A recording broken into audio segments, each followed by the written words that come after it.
What's up, everybody? ArrgThePirate here, and today we're gonna have our first double feature video. Now, this is a new idea I've came up with. Let me know how y'all like it, but what I'm going to do is take two 10-minute matches, mash them together, and turn that into one video.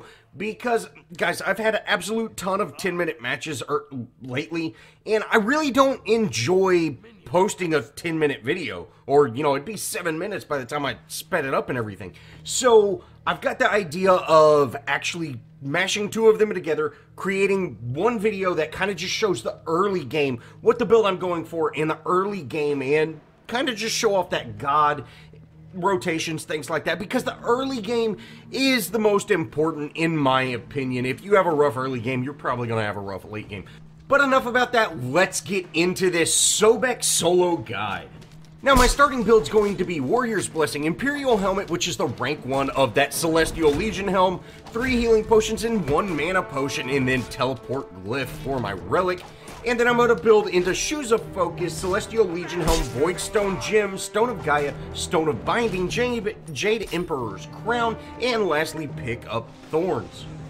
Now let's quickly go over his kit. First up, we have his passive Blessing of the Nile. Sobek's basic attacks and abilities that hit enemies grant him protections for a short time. Max of 3 stacks and it's 7 protection per stack.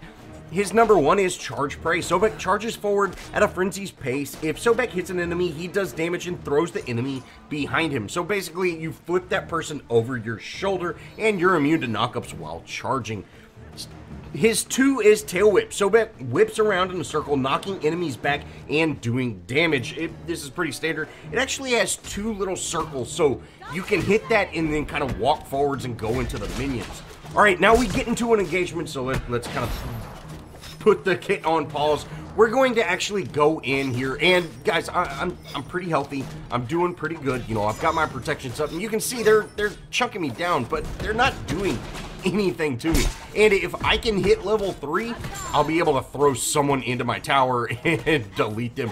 Luckily, my nemesis shows up, and guys, we're able to get an awesome double kill right at the beginning of this match. And you can see just how tanky Sobek is compared to someone like Bologna. Getting back into his kit, we have Sickening Strike, or his 3. Sobek does an axe attack that damages all enemies in front of him and lowers the healing received.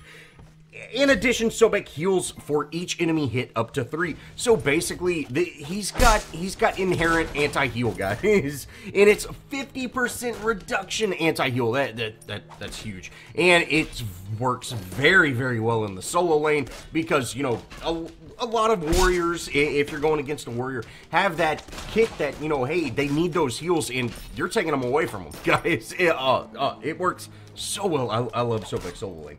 Lastly, we have his ultimate, Lurking in the Water. Sobek submerges himself where he gains 30% protections, regenerates mana, and is immune to crowd control and slows all enemies in an area. When Sobek emerges, he damages all enemies in a radius. Canceling the ability decreases the amount of damage that it does. And you get 10% mana regen. You're submerged for 4 seconds. Now, guys, you can be killed while you're submerged. You're not immune to anything. You're just immune to crowd control. They can still tee off on you. If you use it as an escape, you know, great, but you can still be killed. Now that that's done, let's get into this gameplay. Now, of course, I am facing off against a Bologna, and guys, Sobek, with his kit, he's so good in solo lane. You know, he's got that anti-heal. He can displace people, especially someone like Bologna, where when she does her little hammer swirly attack, if I use my 2 during that time, it cancels that ability, basically. And that's huge. You know, that's a huge part of her wave clear that's just completely gone. And, you know, Sobek's so much fun, guys. If you remember, well, it was like my second video. I really enjoy Sobek. And, you know, of course, I've got the pirate skin, so. But here you can see Bologna is playing very, very passive, and she's staying under tower. You know, of course, she can't do just a whole lot against me because, again, I cancel her hammer swirl, which I haven't really played Bologna a whole much, so I'm not sure which one that ability is. But, you know, that's her big wave clear, and I can cancel it out. So it's really important when you're facing against a Sobek you know, if you are a Bologna, to keep an eye on when he's using those abilities. You know, Bologna doesn't have the best heal, but if I hit her with my 3, her heal's gone. You know, it doesn't work. And if I hit her, if she uses her little swirly hammer thing and my 2's off of cooldown, she's not going to be able to clear that wave. So just keeping an eye on when I'm using my abilities is absolutely huge. And you can see we're able to go in on this Bologna, and we've got her passes up. Dude, she just tickles. Like, I'm doing work to her and she's tickling me. Oh, it's so nice. Sobek is so much fun in solo lane, guys. And you can see she makes a pretty poor choice. You know, she should have stayed under tower there, you know, because I might have dived her and we probably would have been able to take her out, but she definitely shouldn't have came out of the tower if she was going to stay in lane there. And you can see, sure enough, we're able to take her out, no problem. I'm going to go in on this tower and try to take it out. Now, one thing about Sobek, guys, is the later the game gets, the worse he is at clearing these waves. You know, he's compared to all other warriors, or, you know, compared to warriors, he's got some pretty terrible wave clear. So, you know, if we wait for 10 minutes, Bologna's going to be able to just absolutely shove that lane down my throat. And I'm not going to be able to do just a whole lot to stop her, even if I'm building, you know, a ton of power. It's just Sobek doesn't have just the best wave clear. So you want to shove that lane as much as you can in the early game. Keep that pressure up. You've got some great escape. You know, you've got your 2 that displaces them. You've got your 1 that's this huge dash. You've even got your 4 to slow them down so you can get away. You know, you've got just an absolute ton of abilities that you can use to get out of situations. So playing hyper aggressive with Sobek is something you can definitely do. Now, our Nemesis does come over to help clean up, or help drop the enemy blue, which is, that's perfect. I'm actually going to ult this next wave. Sobek's ultimate's on a decent cooldown, but, you know, I'm going to ult this wave, try to get it under tower, and then, hey, we've got our full minion wave. You can see there, I was able to keep Bellica from actually hitting me, and we're able to delete her because we threw her right into the middle of our minion wave. Now, if Nemesis stays in, we're going to be able to delete her as well, guys. She goes ahead and uses her shield. You know, okay, deal with that. We're going to try to get some poke on her. You can see. We're tanky, guys. We're tanky. And we hit like a truck already. And, you know, we're able to just kind of shut this Nemesis down. She runs through the jungle here. And I'm just gonna chase her. Like, why not? She's half health, you know, we might be able to make something happen. We go in, charge her a little bit, we're able to hit her. We follow that up with our 2, or our 3, and then our 2, and we actually just forced Nemesis to back right there. You know, she's probably gonna have to back. You know, that we got a lot of damage off on, and that's big. You know, and not only that, our lane is still sitting very, very pretty right under the enemy tower. You know, I was going to go in there and engage, and I'm kind of going, because I don't want to risk taking a whole ton of tower poke. Let's just go back and clean up our blue buff and get back in the lane. Now, even sped up as fast as I speed this up, you can see it takes me a while to down that buff. And same with this wave right here. I'm going to save my abilities until this wave stacks up. You can see I'm not taking any damage. I've got my passive on. We're not taking damage at all. We're going to go in on this. We're able to take out a ton of, or, you know, we're able to do some work on those minions. We didn't take them out by any means. And we're able to get a ton of poke on Bologna there. And I let my minions get in the tower, and then we're just going to go ahead and follow that Bologna up. And we end up actually taking her out. You know, she turned around and kind of looked. She should have kept running, baby. But, hey, no problem. But really, that since this video is so short, y'all can definitely see my wave clear is definitely much worse than Bologna. We have a huge lead on her right now. And I am struggling to take down those waves. And, you know, if she actually got her swirly hammer off, she'd be able to delete that wave in one hit and then, you know, rotate her focus on me. I can't do that. It takes both my 3 and my 2 to take out a wave, and then I still have to hit them. You can see right there. And with Bologna, one ability, she's cleared that wave. So you definitely have to keep up very, very early pressure. If they're able to get fed early on, it's going to make it very, very hard for you to actually down that tower. And that's kind of the hard part with Sobek. You need to play aggressive in the early stages because you definitely can. You definitely can bully the enemy, but, you know, at 8-9 minutes into the game, they're going to be able to just outpush you, and that's all there is to it. Now, we end up heading back to our lane. You know, we did make that rotation. Got some damage in mid lane, but hey, let's go in on this Bologna, and they end up surrendering. You know, it's 14-1. It was a very one-sided match, and I can't blame them for surrendering. But, guys, like I said, I played like 8 Sobek matches, and every single one of them was surrendered early, whether it was my team or their team. Oh, that's terrible. But let's get into the next video. Next up, we have mid lane Morrigan. Now, without wasting any time, let's get right into the build. I'm going to start out with Mage's Blessing, Tiny Trinket, 3 healing potions, and 2 mana potions. Tiny Trinket is the rank 1 of Bancroft's talent, and that's the first item I'm going to build. And then I'll go into Shoes of the Magi, Book of the Dead, Spear of Desolation, Chronos Pendant, Rod of Tahuti, and I've got Aegis and Beads for my relics. Now, of course, let's go over kit. First up, we have her passive. The 3rd hit of the Morrigan's hit chain will explode, dealing damage to all enemies within range, dooming all enemies hit. Doomed enemies will take additional basic attack damage over time. That, of course, leads into our 1 deadly aspect. When activated, the Morrigan begins combining the power of all 3 of her forms. When activated again, they simultaneously damage and stun the enemy in front of them. Now, this is a cone. It's kind of a little skill shot. It's tricky to learn and hit right, but you'll definitely get better at it if you want to spend some time with Morrigan. Now, of course, before we get into her kit, we kind of make a play here in a second, and I want to talk about that. Now, I'm going to use my 2, and then I go in on this soul, hit her with my stun, and we're able to take her out. You know, this is awesome. And, you know, really, I want to shut Soul down as much as I can. I'm absolutely terrible with Soul. When I play Soul, my basic attacks hit for like 16 damage. I don't know how people can play her well, but I do know if you allow her to get fed, she's going to delete you. So I'm going to play hyper aggressive against her and hopefully keep her shut down.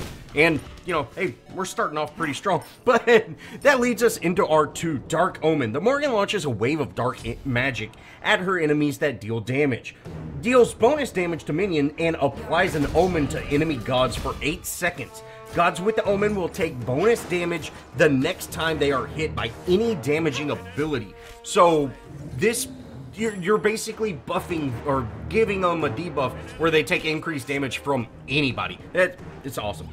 Her 3 is Confusion. The Morrigan creates a phantom of herself while becoming stealth and increasing her movement speed. The phantom runs to a targeted low area, deals no damage, and will die if it takes any damage. If the Morrigan attacks or takes damage, she will be revealed and lose her increased movement speed. Really, guys, this is just a simple escape. You know, shoot your clone one way, run the opposite way. You know, pretty simple stuff. And lastly, we have her ultimate.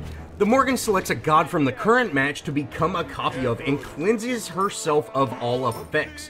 She copies all of the current stats and may use all of their abilities for the duration, so you can use their entire kit.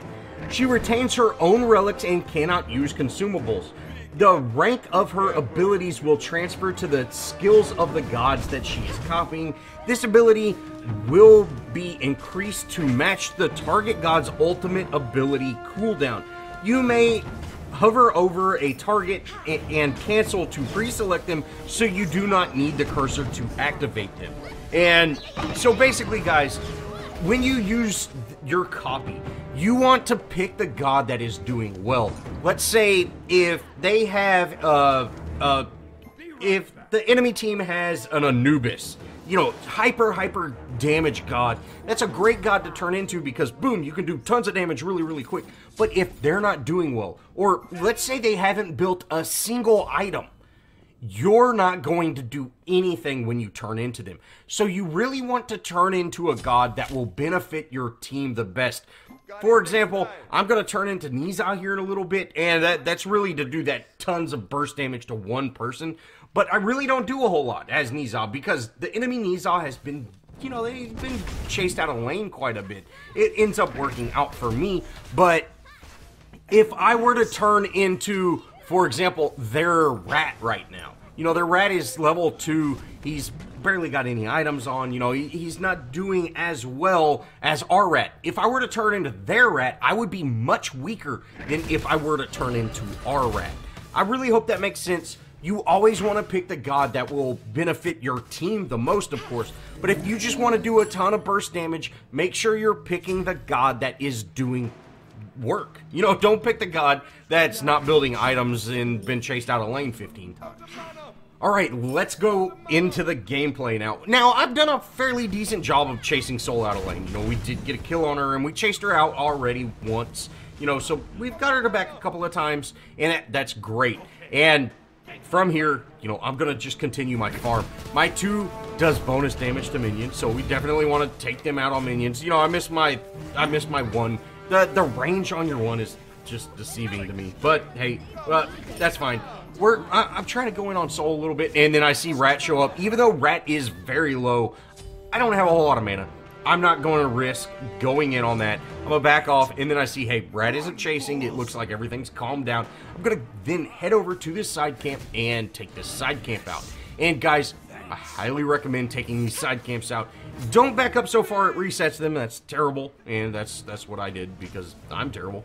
But take those side camps out. That's how you'll keep that level advantage up. And having a level advantage is huge. You know, we've chased Sol out of lane a couple of times, which is nice, but we want to continue to out-level her. And, you know, hey, all we have to do is keep taking those side camps. Even if neither one of us get chased out of lane ever again, that's fine. Just take those side camps and we'll be okay. Rat does start to show up, and, you know, hey, that's fine. I think we might be able to engage on this. I'm going to use that 2 through that wall. Help Rat secure those, which you can just stand there. That's one thing, guys. You can just stand there and you'll get the experience from it. But, you know, if you got an ability, just throw it their way. You know, no problem. Now, I am waiting to go ahead and ult their Sol. I really want to get my ult. Hit Sol with that, and, you know, we should be able to take her out. I'm thinking Niza will do the trick, and sure enough, we're able to grab her. We end up using Niza's ult, get quite a bit of damage. I really should have used my 1 to stack that up, but we then changed back to Morrigan. We're able to finish her off with a Dark Omen. Awesome. Awesome. Being able to change into anybody, oh, that's so awesome, guys. It's so much fun. You know, boom, surprise, I'm Niza, and now you're getting ulted like crazy. But, you know, again, you want to pick a god that you definitely want to use their entire kit on, because you will have access to it. You know, if you pick someone like Rat, you know, his ult is going to be a huge waste, because by the time you float up to the tree, jump a couple of tree limbs, and then land, you're gonna teleport, or you're gonna, you know, disappear and not be back into Morrigan. So really, you want to pick somebody that has a huge amount of burst damage, very, very fast kit, like someone like Zeus. You know, boom, throw everything down, they're dead. That's really what you want. Picking someone like Rat, where you can't utilize their entire kit, is not always the best option. Now, getting back into lane, we end up using our 3, and again, guys, we want to get our Dark Omen on first. That way our 1 is hitting for harder. You know, if someone's got that Dark Omen on, you're doing more damage to them. And you can see here, we cancel out of that, put up Dark Omen, we go in for the stun, but yeah, she was gonna immune it, and, you know, no big deal. But definitely try to put on Dark Omen first, especially if you're coming in for just really, really quick burst damage. You want to get that Dark Omen up as quickly as possible. Now you can see here we end up using our invis to get out of that. We end up kind of re-engaging onto this Sol. You know, I'm not too worried about them. And you can see Rat is kind of heading over. The enemy Rat's just jumping away, which is awesome. We got some rat fight. And I'm just going to continue to farm this lane. You know, I did burn through my consumables, so I need to be a little bit careful. But Sol's ult is down, and that's great. We should be able to engage on this if we get the opportunity. We're healing up. You know, everything's looking good. Let's go ahead and pick up this side camp. You know, and again, guys, keep an eye on those side camps. You know, try to get those timers on them. Keep an eye on them, and take them out whenever you can. You know, again, they're huge spikes, and you can see we've still got that level advantage. We're actually passing her up we're halfway to 11 and she's still level 8, so we're gaining experience on her, and that's huge. That's exactly what we want. We want to keep Soul shut down as much as possible. Now once I'm back, I finish off Bancrofts, pick up a couple of consumables, get back in the lane, you know, and then we end up going down mid lane. We get like just the strangest surrender coming up, but you know, we are 11-1, and I'm kind of going for an invade. You know, I was kind of looking, seeing what's going on, and then I see Soul over here. Let's go ahead, try to get some poke. We missed R1, and you can see, guys, it's got a very weird hitbox. It's definitely going to take some practice with Morrigan to really figure out how to hit her one properly. But, you know, hey, no problem. we're doing okay. You know, we're 2-0 at just over 10 minutes in. You know, it hasn't been the most eventful match, but you see, we're continuing to gain those levels, continuing to pick up those side camps, and, you know, that's exactly what we want, guys. Now, once we clean up this mid lane, I'm actually going to start heading for red. And again, guys, we're continuing to farm, keep farming, and then they do that random surrender. You know, it was 11-1, another one-sided match, but is what it is. And, you know, hey, Morrigan guide for the first 10 minutes, guys. Well, that's going to wrap it up for this first 10-minute double feature. Let me know if y'all like this idea. I'm still kind of torn on it. I don't know if I want to continue to do it, but guys, let me know if this helped. Well, thanks for watching. If you did enjoy, show me some love. Leave me a comment. Think about subscribing. Add me on Smite, and as always, I'll see y'all in the next video.